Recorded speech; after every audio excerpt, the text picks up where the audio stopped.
Femi Fadugba is a young adult author whose book, The Upper World, it just came out, and it's going to be turned into a Netflix film as well too. Femi joins me now to talk a little bit about the story. How are you doing today? Yeah, I'm great. Excited for the launch. Thanks for having me as well. So let's talk a little bit about your background in quantum physics. I mean, you were published in the same journals that Einstein was. I mean, not that many people can say that. Yeah, except for the group of people, the small weird group of people I was working with at the time, I guess.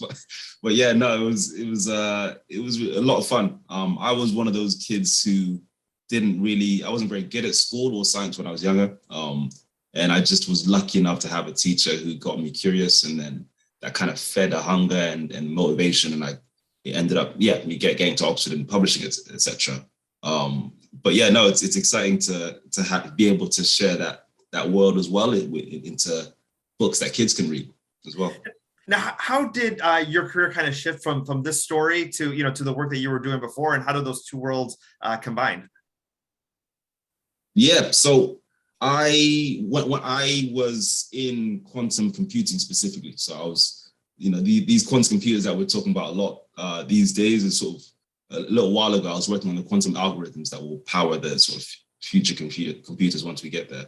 And so I ended up leaving that world, and then I entered the working world. But I still had this feeling that there was something about my voice and things that I'd learned that I just wanted to sort of figure out for myself and share.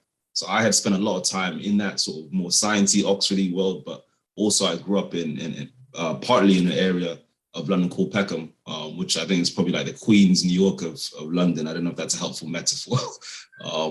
But yeah, so I grew up there, and it's quite a different environment, and with a lot of different stories and problems, and yeah, kind of pickles that I wanted to also untangle on that side as well. So this is my effort to collide those two things into one thing and package it in a way that, the nerds, the jocks, the sort of the mandem, as we'd say in England as well, would all want to read it and would all get it as well.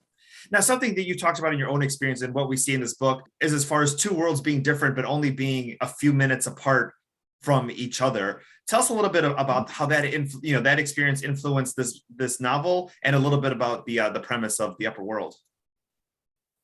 Yeah, I think that particular incident was one night when I got a prize it's actually the Houses of Parliament, which is sort of like Congress, I guess, for the UK. And I got a prize for the paper I published, and had to give a speech, which is pretty cool and terrifying, etc. But that same night I came back to South London, and on the steps of where I lived, the kid had been stabbed. And it was just such a contrasting picture. And don't get me wrong, I think in both environments, there's things that make me pause and think really hard. And that was really what the thrust of the story was in a lot of ways, just to reconcile these very different worlds, because I think there's a lot that overlaps and a lot of challenges in both sides, which require communication to solve. Now, let's talk a little bit about the novel being turned into a film. When did you first meet Daniel Kaluuya, and when did he first get interested in the project?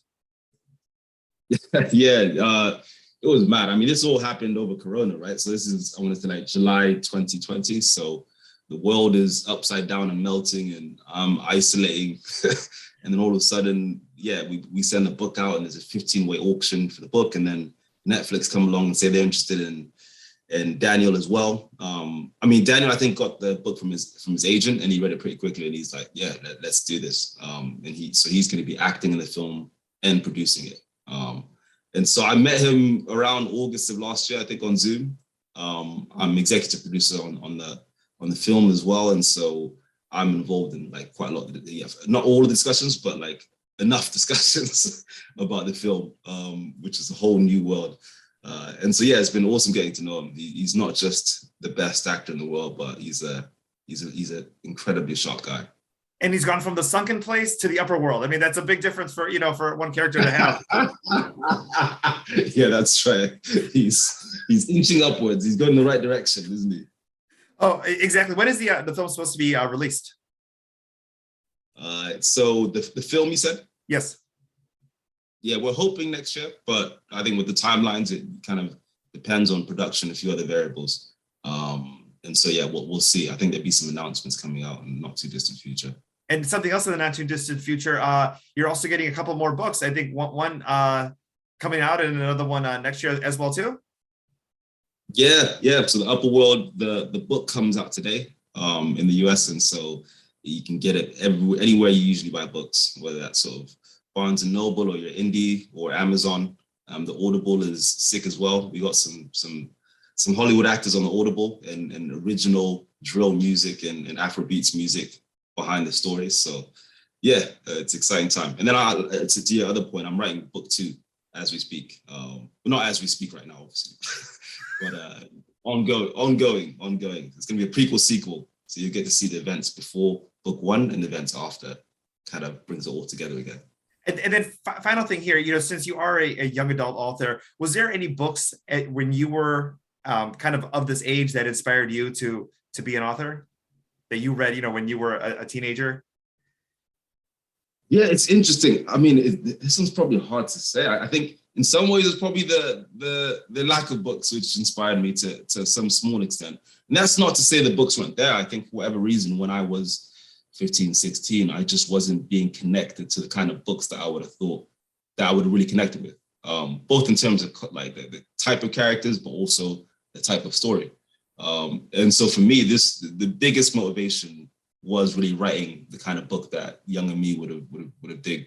But I mean, I think I have had a lot of inspirations. I mean, I can't forget the sort of Andrew Thomas's of the world, Stephen King, that I think really taught me the flow of my writing in many ways. And there's just so many young adult authors just doing incredible things now that, I'm not short of inspiration anymore.